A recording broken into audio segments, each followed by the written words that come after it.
Fall 1970. Janis Joplin is the undisputed queen of rock and roll. It's a fact there had been no female superstar of rock before Janis came along.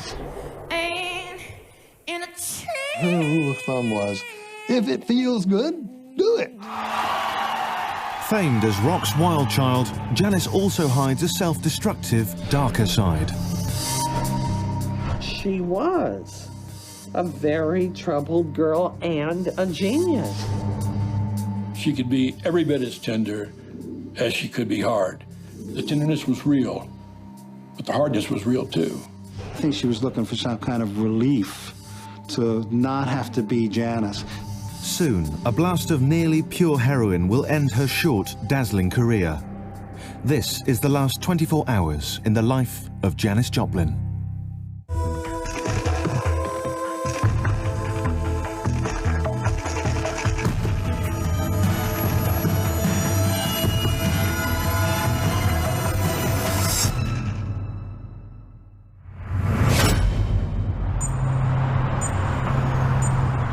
October 3rd, 1970, Hollywood, California. For the past month, rock and roll superstar Janis Joplin has been in town working on her latest album, simply entitled Pearl. She's staying at the Landmark Hotel, and it's here, alone, that in less than 24 hours, she will die. It's 1:30 in the afternoon, and Janis is still in her room.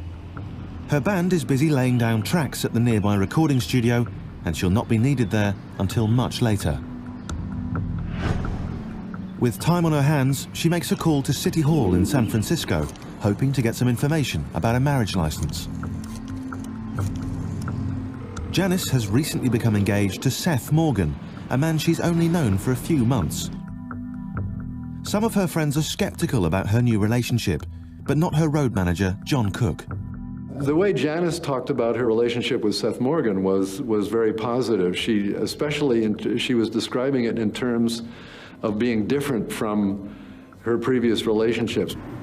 Janis believes that this time she's found true love. She described their relationship as being different. She said they didn't have to go out boogieing every night. They could read the morning paper together and talk about current affairs. Janis's call to City Hall, however, hits a snag. It's Saturday, and municipal offices are closed. She'll have to try again on Monday. With a whole afternoon ahead of her and nothing much to do, Janis starts to get edgy. She doesn't like to be alone and needs something to help fill the void. Well, recording goes on for weeks, and it's not ever quite as much fun as being on stage because there's no audience. There are those boring days, and Janis did not suffer boredom gladly. Janis goes back to the phone. This time she's calling her Candyman. He agrees to come by the hotel with a special package, a package that will end her life. A life that just 3 years earlier had seemed so full of promise. Back on June 16th, 1967, the Summer of Love was in full swing. 50,000 people were assembled for the Monterey International Pop Festival. A little-known San Francisco band of hippies known as Big Brother and the Holding Company was about to hit the stage. Fronting the band was 24-year-old Janis Joplin.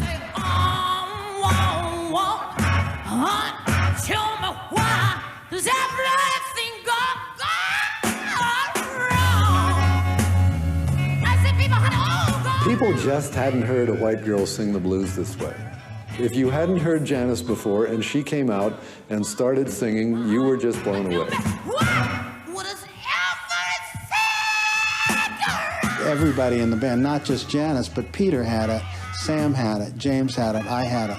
When we went out, we just, you know, we really just went for it.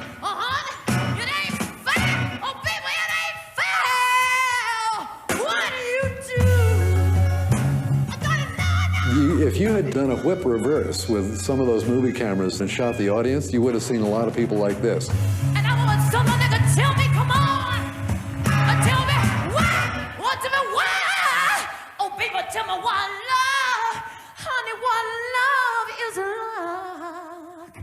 Well, it's like a ball and in a chain.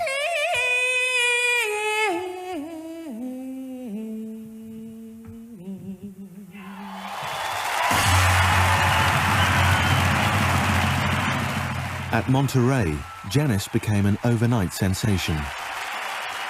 People were blown away to an extent that I haven't seen a big audience blown away by any artist before or since. And the focus was all on Janis. The phones didn't stop ringing. The press, are you kidding? They went nuts. They all wanted to talk to her. Do you have any explanation why you're so popular? Everybody just loved her right off the bat because she was real. She was incredibly real and incredibly open. I just started singing when I was about 17. I listened to a lot of music first, and one day I started singing, and I could sing. It was like it was a surprise, to say the least. She was at the right place at the right time with the right attitude and the right voice. She was this rocker who moved on stage like nobody had ever moved. She was uninhibited, she spoke her mind, and she was an exciting personality. But she put it out there. When she's singing, she let it all hang. That's why her live concerts, people that had seen her just, oh my God. Janis's flamboyant style and free spirit struck a powerful note with her audience. Women, in particular, identified with her. Janis stood out for a lot of women's issues, the right to be proud of yourself, period. She was the first person on stage saying that stuff, and people were taken aback by that and also drawn to it. Janis was more than just a singer. She was becoming a voice for her generation. It was a role she was more than happy to play. Janis took to the fame very well. She was up to it, for one thing. You know, she was faster, funnier, and more intelligent by far than most of the people we ran into. At the same time, she felt like, you know, wow, I'm meeting Andy Warhol, or me, this like ugly chick from Texas, this nobody. I'm meeting, you know, these big stars like that. Dick Cavett fell in love with her, which was hard to imagine. It was like a flea falling in love with an elephant. Very nice to see you, my little songbird. I wore my hip jacket for you, however. You did? Yes, you did. Are you sure? I thought I did. Yes, isn't this what all the guys are wearing? No, not all of them. Not all of them, eh? But behind the bravado, Janis was lonely and insecure. Insecure about her looks, about her talent, and about her popularity. Drink and drugs helped fill the emptiness. If everyone's drinking, she would drink the most in the room. You know, if everyone's doing drugs, she would do the best drugs and the most drugs of anyone in the room. With Janis's growing fame came a growing addiction. An addiction that would follow her like a dark shadow, all the way to a lonely hotel room in Hollywood.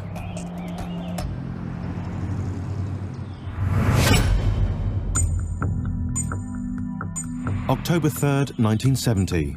3:30 p.m. Rock and roll star Janis Joplin has been holed up at the Landmark Hotel in Hollywood for more than a month while working on her latest record, Pearl. Hours away from being needed in the recording studio, she's bored. To kill time, Janis has arranged for her drug dealer to bring her a fresh supply of heroin. She has no idea that she has made an appointment with death. In less than 10 hours, Janis Joplin, the wild woman of blues, will be dead. Throughout her career, Janis has struggled with an addiction to both alcohol and drugs.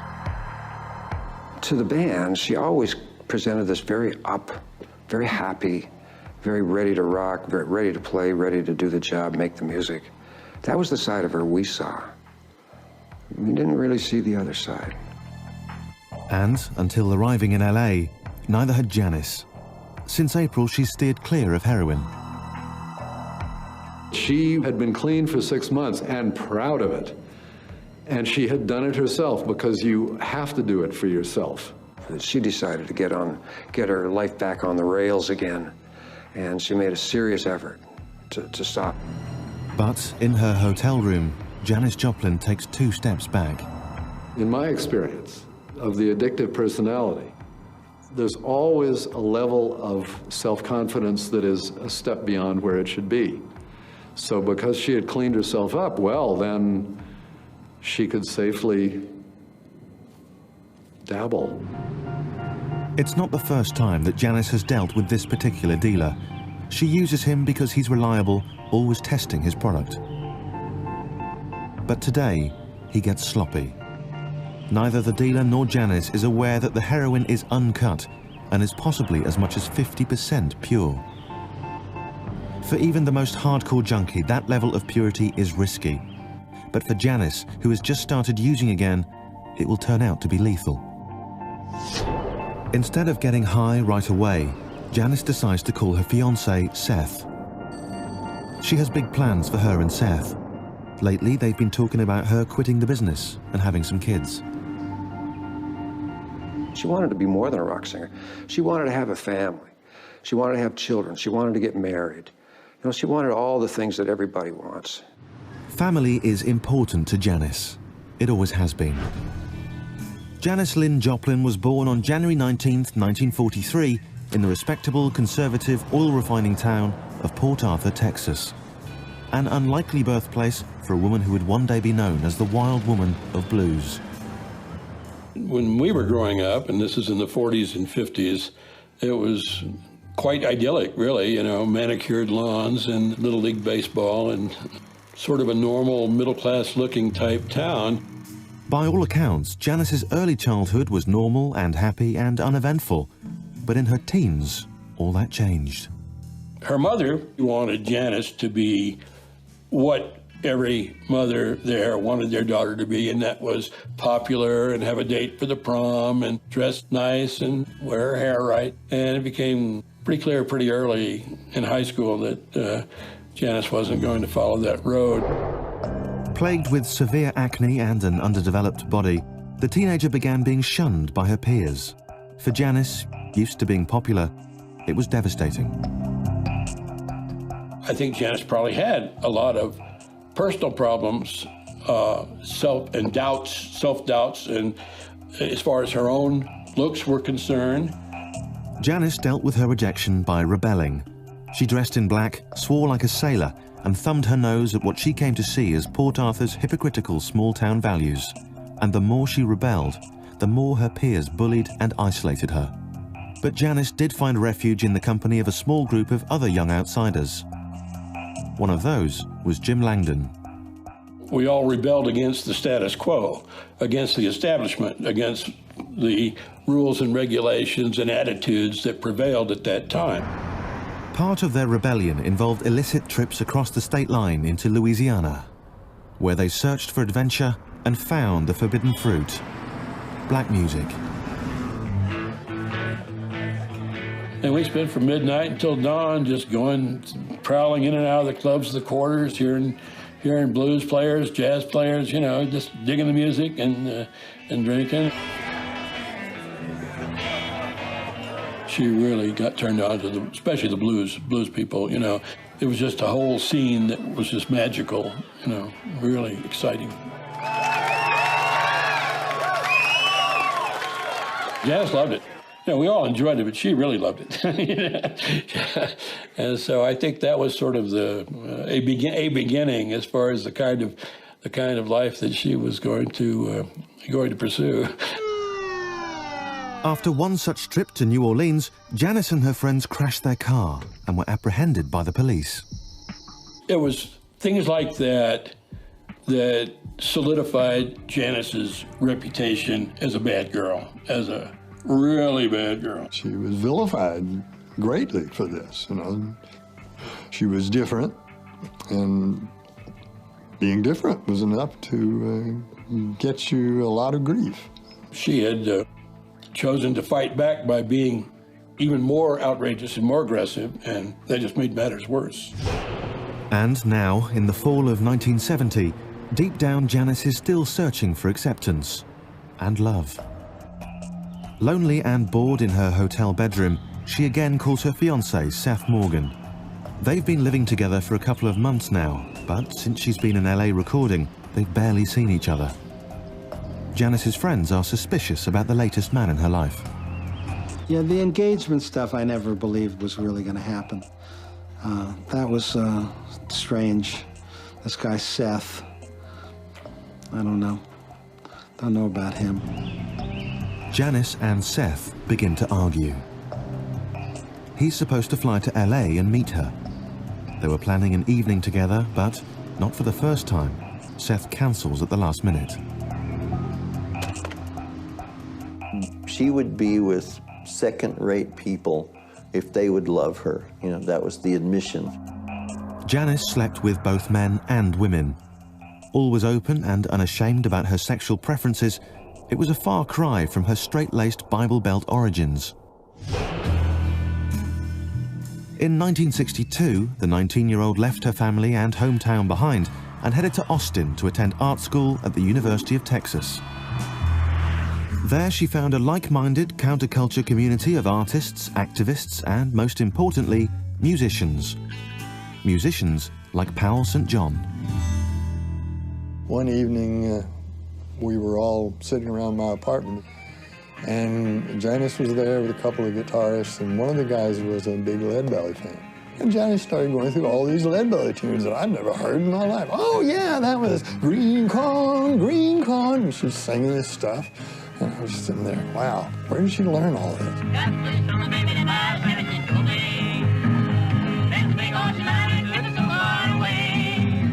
Janis joined the Waller Creek Boys. Janis loved the attention, but not all of it. Every year the fraternities would sponsor a festival on campus, and one of the activities that they would do, you could nominate a person as ugly man for a fee. So someone nominated Janis, and she won in the voting, and she was absolutely crushed. I think it's one of the only times I ever saw Janis cry. 1 year later, Janis left Texas and the college jocks who humiliated her and hitchhiked to the promised land, San Francisco.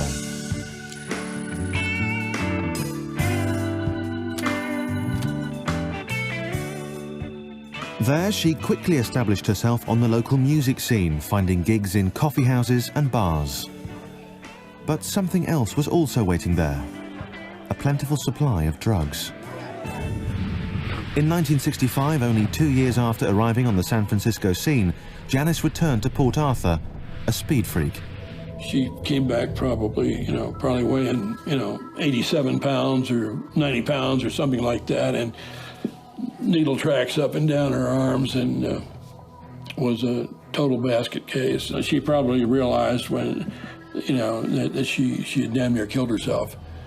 And she was really trying to do everything in her power to do a complete 180 and go as straight could be. But as everyone knows now, her luck didn't hold out. Her first destructive brush with injecting drugs would turn out to be just a taste of what was to come. Now, 5 years later, in a hotel in Hollywood, California, Janis Joplin's luck is about to run out.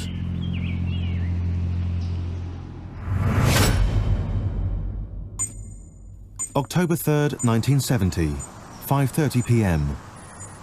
Janis Joplin is leaving the landmark hotel in Hollywood and heading for the nearby Sunset Sound recording studios to begin work with her new group, the Full Tilt Boogie Band.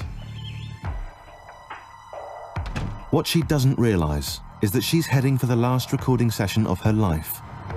In less than 8 hours, Janis Joplin will be dead. When Janis arrives at the studio, her band is already in full swing, working on one of the record's final tracks, a song prophetically called Buried Alive in the Blues. Guitar player John Till remembers. She was really liking the song. I mean, she wouldn't have pursued the song if she hadn't liked it. So it was coming together more and more and more, and we almost had it by the end of the night. she really felt good about what was going on. And she told us many times, she says, I just love that. And I said, thanks, Janis, because we did too. So far, recording is going well. Janis, who in the past had mostly difficult experiences in the studio, is hoping her star producer, Paul Rothchild, can bring some of his magic to her new album.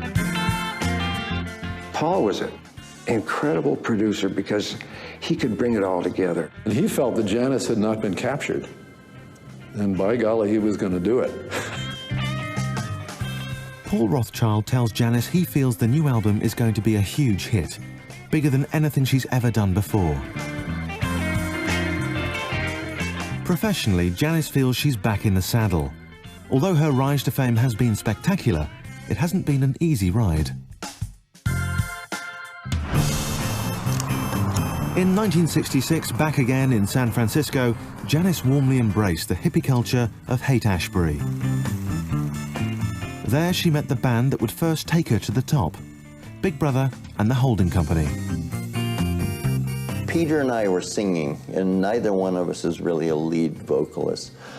And Chet says, you know, our manager, he said, I went to the University of Texas with this woman who sings bluegrass and country. She's an amazing woman, and you got to hear her. And I had this dream that she was this beautiful, gorgeous woman and this great singer, and I fell in love with her in the dream. And in comes Chet with this real scraggly-looking girl.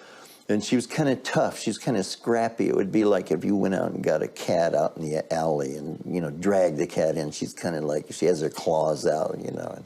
And then when she showed up, she didn't look like anything like my dream, but she was beautiful, you know. She wasn't beautiful in some other way. Janis was a far cry from the sweet-looking singers of the time who were currently topping the charts. But she had something else. When she opened her mouth, I think it was apparent to me anyway, or I think to most of the people, that she was the one, that she was the singer for this band.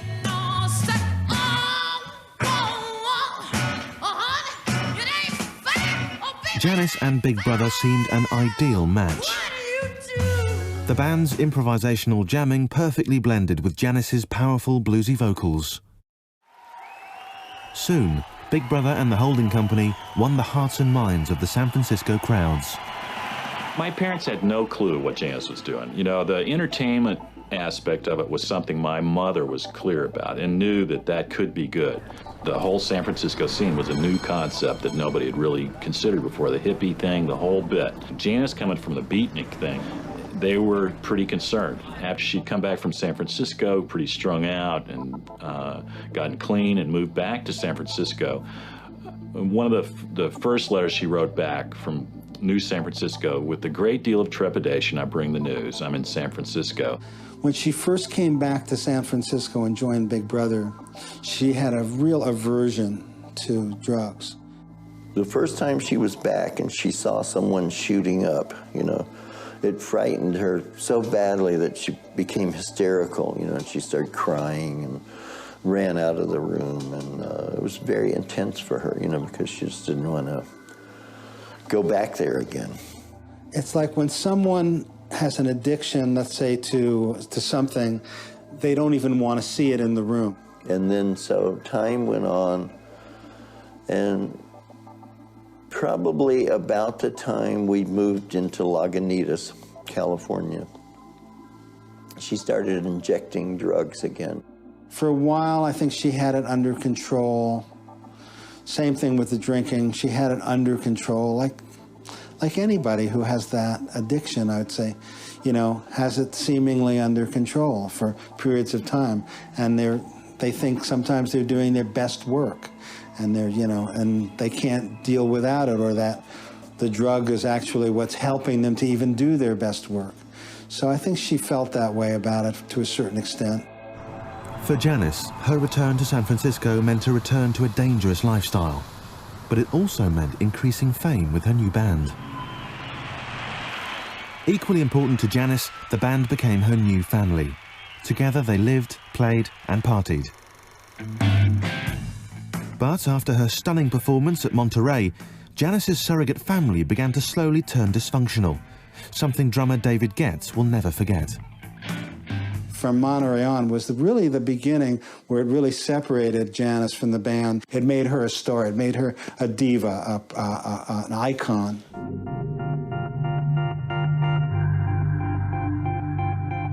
It started out Big Brother and the Holding Company on the poster, and then it said Big Brother and the Holding Company featuring Janis Joplin, real small letters down at the bottom, you know. And then the Janis Joplin got larger. Then it became Janis Joplin, Big Brother and the Holding Company in the small letters down at the bottom. And if you asked me to read her mind and say when she came down the street or we drove down the street and approached a gig and she saw Janis Joplin in big letters on the marquee, I'm sure that her heart beat faster. How can it not? The press loved Janis, but not the boys in the band. They considered Big Brother to be mediocre musicians, not worthy of backing the stellar Janis Joplin. And things only got worse when the band began recording their first album. We'd never been in the studio before. We didn't really know how to record in a really, in a kind of sterile, controlled situation like that. Yeah, we try like, you know, a certain number of takes, and if we don't get it by then, like let's say we don't get it by 12 o'clock or 1 o'clock, we can spend a few hours doing something else, you know? How's that? I think we ought to just run over some of these things instrumentally and then listen to them and see what could be. What are you going to hear when you hear that, Sam? You're going to hear the vocal. I mean, you aren't saying, "Was the rhythm guitar right?" I mean, you aren't even aware of it because what you hear is what's up front. Yeah. And when we play "Piece of My Heart," what's going to be up front is going to be the vocal. Suddenly you're making a recording and it's about like every little sound, whether it fits. Is this the right note? Is this the right beat? Does it fit together? Is this off from that? So all of a sudden there was, you know, seeing ourselves as inadequate. That's when Janis may have started having, you know, even more second thoughts about the band. By the end of 1968, buying into what the press was saying and hungry for yet more fame and attention, Janis announced that she was leaving the band. She loved these guys, but the alternative that's being offered is, do you want to go out on that stage as the act? How can she possibly say no? After making the breakup public, Janis and Big Brother still had to play the few remaining gigs on their tour. There was definitely a lot of tension between the people in the band and Janis, because everybody knew the announcement had been made that she was leaving the band. The audience knew it, and in some way the band, we felt really less than. We felt really vulnerable. Sitting down by my window, just looking Peter got into a fight with her on stage. After one of the songs, Janis was panting into the microphone. She was going... So Peter Albin, our bass player, says, "Welcome to the Lassie Show, folks." She took it to mean like, you're a dog, you know, calling her a dog. And she said something like, just you, man, you know, again, like she snarled at him. And then the same thing, after the set, backstage, they just were screaming at each other. They may have even hit each other, I don't know, but it was just really, it was a terrible scene, you know. For Janis and Big Brother, it was the end. She had turned her back on her new family, one that had loved and accepted her for who she really was. It was a decision that would haunt her and eventually lead her down a self-destructive path that, in less than 3 hours, will finally reach a dead end.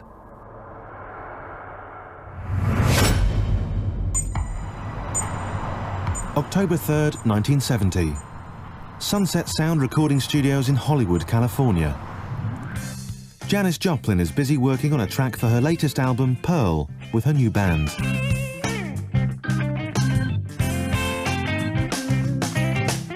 She tells producer Paul Rothchild how much she's looking forward to recording the vocals the following day. But Janis will never get the chance. In less than 3 hours, she'll be dead. Excited by the positive vibe in the studio, Janis decides to share her good mood with her fiancé, Seth Morgan. She calls her home in San Francisco, where he's been staying. But the man she plans on marrying isn't there. Instead, she speaks to her roommate, who tells her that Seth has gone out for the evening. Feeling abandoned, Janis reaches for one of the few constants in her life, the bottle. There might have been a Mickey there of Southern Comfort.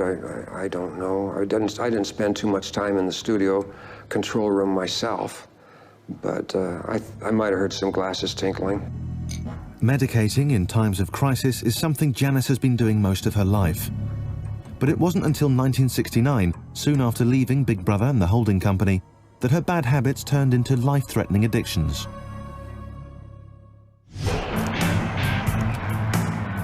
After Big Brother, Janis formed the Cosmic Blues Band, a group of hand-picked professional musicians.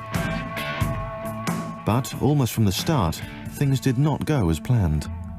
Janis kind of not sold out, but she wanted to make this a business venture. At some point, it became more than just, it became everything for her. She left this family of Big Brother and the holding company and went into this new organization, but she didn't know how to lead the organization. She forgot about that part. She didn't know how to put a band together. She liked the idea of having a horn section. The new band had a horn section.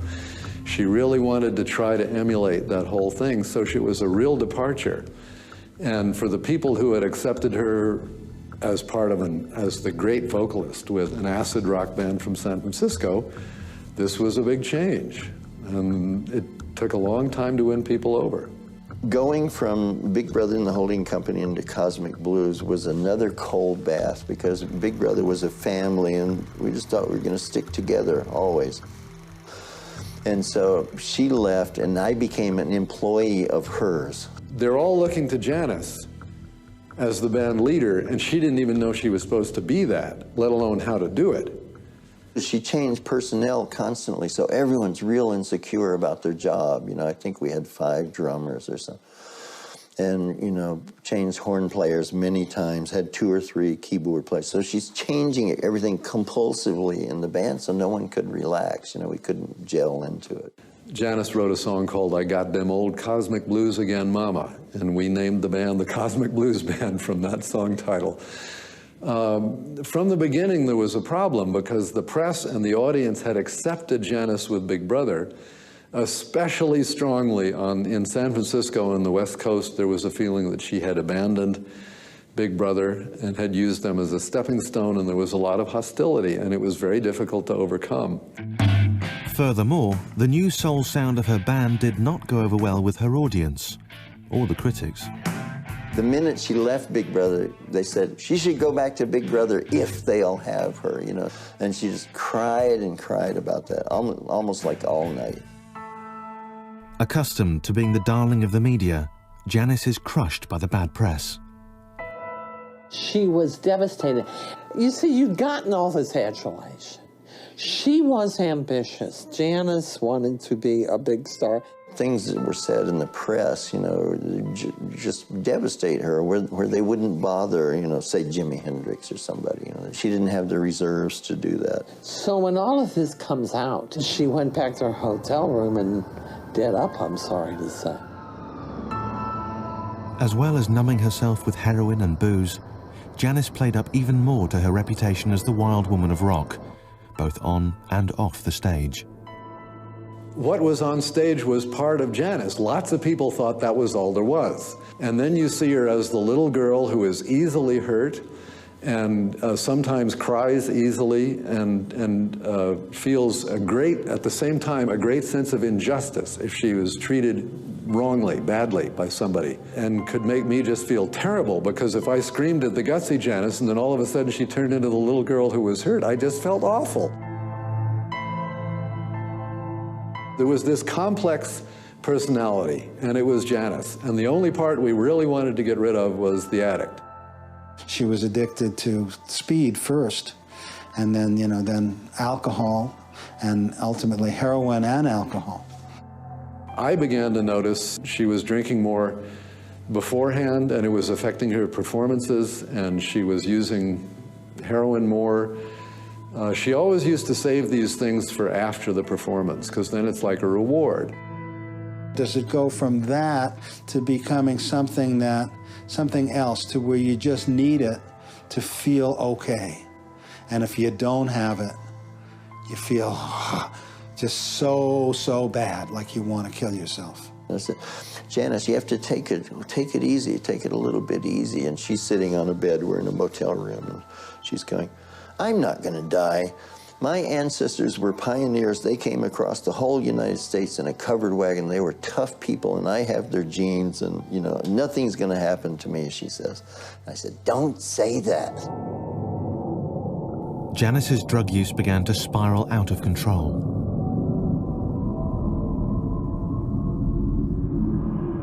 In March of 1969, her friend, Linda Gravenitis, found her passed out, her face gone purple. Janis had OD'd, and it would not be the last time. You cannot make someone with an addictive personality do anything. You can't do it for them. You can tell them how you feel, and I did tell her how I felt. You know, I said, I don't like to see you like this. At Woodstock, in the summer of 1969, Janis Joplin could no longer hide the effects of non-stop touring and binging on drugs and alcohol. She was feeling down. She physically was not in good condition, and she was very uncertain about her future. At the end of 1969, Janis disbanded the Cosmic Blues Band. It had been a disaster. She had given up her musical family, Big Brother and the holding company, for a bigger shot at fame. And all she had to show for it was a nasty addiction to booze and smack. An addiction that would eventually take its toll, here in Hollywood, California. With recording of the new track done for the day, Janis and some of her bandmates stop at the local bar, Barney's Beanery, for a nightcap. Here, Janis Joplin will raise a glass for one last time. In less than an hour, a lifetime of excess will finally catch up with the queen of rock and roll. October 4th, 1970, 12:30 a.m., Barney's Beanery, Hollywood, California. Janis Joplin is enjoying what will be the last drink of her tumultuous life. In less than 1 hour, she'll be dead. Janis and her bandmates from the Full Tilt Boogie Band are unwinding at the local bar after a day of working on their new album, Pearl. Ken told me that she was really happy with the way things were coming along. He says, don't you guys ever leave me. I said, don't worry, we won't. In Janis's latest band, she's found a great group of musicians, a new family, and most importantly, a way to get back into the spotlight. In 1970, after the breakup of the Cosmic Blues Band, Janis decided to get clean and get herself a new band.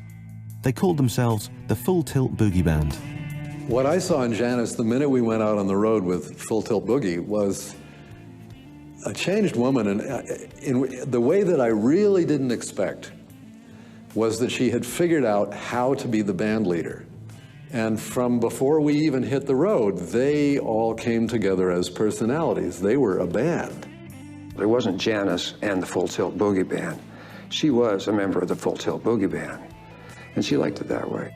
Janis's performances that summer they made you think of Monterey. They made me think of the best evenings with Big Brother, because they were Janis at her best, but they're pretty much that way every night, because she felt so positive about the band.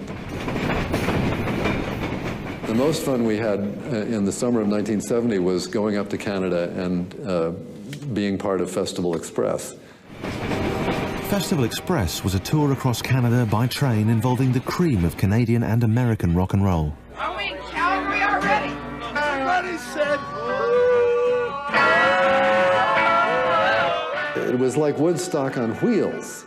We had a great deal of fun pretty much from the start. But the train was special because we were with all these other musicians, and of course she knew the Dead. It just went from one thing to another.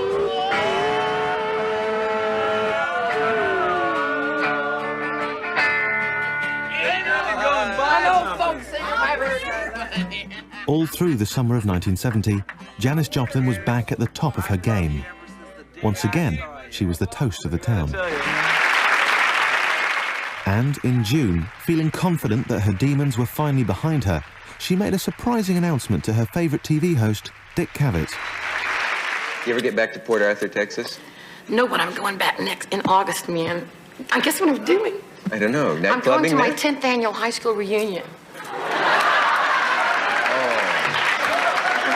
Do you think you'll have a lot to say to your old high school classmates? I'm going to laugh a lot. Were you not surrounded by friends in high school? They laughed me out of class, out of town, and out of the state. So I'm going home.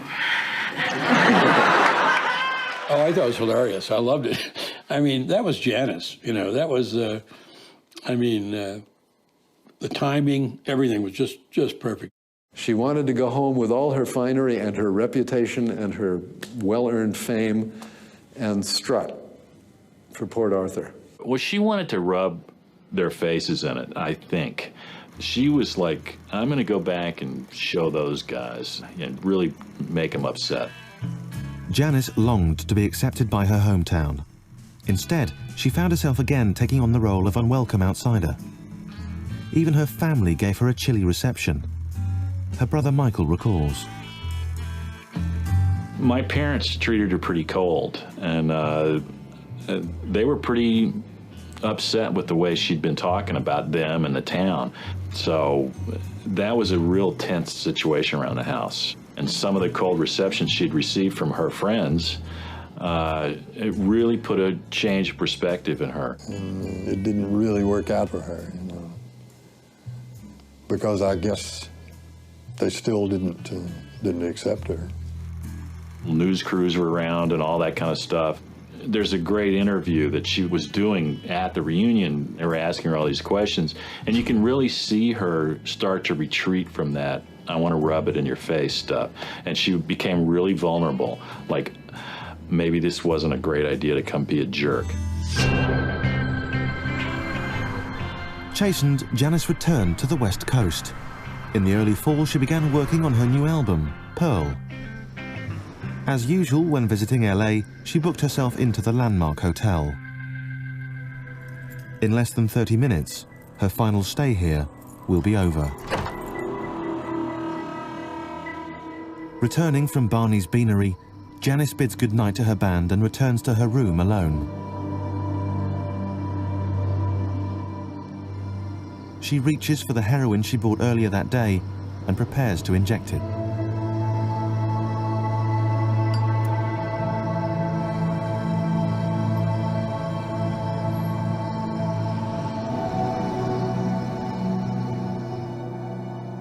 After fixing, in what will be her final act, Janis leaves her room and walks to the front desk of the lobby, looking for change for the cigarette machine.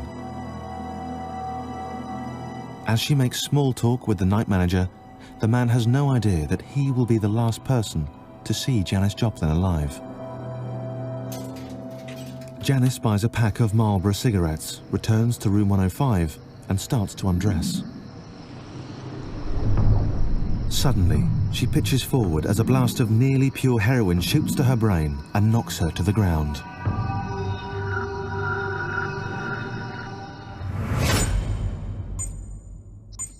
It's October 4th, 1970, 1:30 a.m. Janis Joplin has just injected a rogue batch of heroin, which has stopped her heart. For the next 18 hours, she lies undiscovered, wedged between her bed and a side table. When she doesn't show up at the recording studio the following day, her producer, Paul Rothchild, phones her manager, John Cook. Paul called me at the motel and said Janis was supposed to be here an hour ago, and she's not here, and she's always on time. So I went to the desk and I got the key.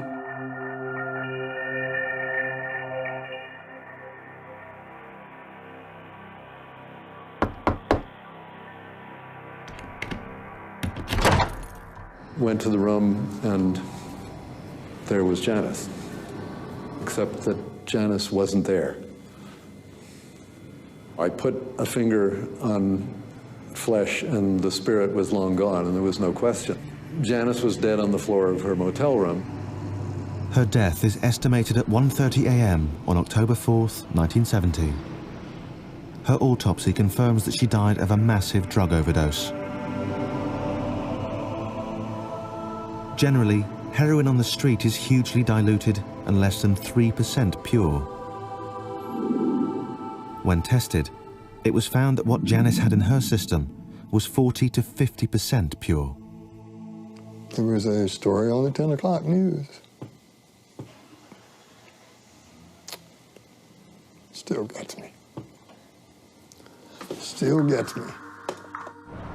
That same weekend in LA, 8 other people die of an overdose of almost pure heroin.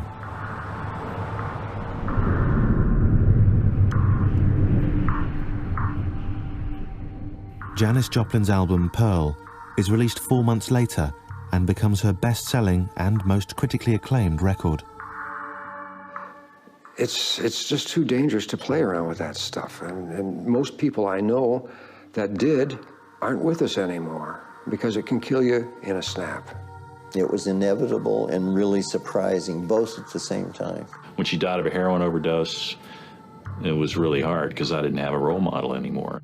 Nobody was surprised. I wasn't surprised at her death. But one of the most truly surprising things about Janis's life and death is that she's still with us. Is that 37 years later, no matter where you are in America, you can flip on your car radio, and at some point or another, you're going to hear Janis Joplin singing. Janis was like a race car driver, you know. They win races, they get great adulation from the fans, but there's always the chance that they'll wipe out.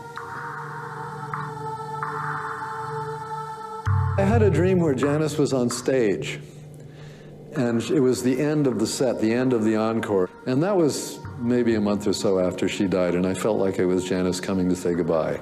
And Janis came down the ramp, and there was this little girl needing approval and comfort.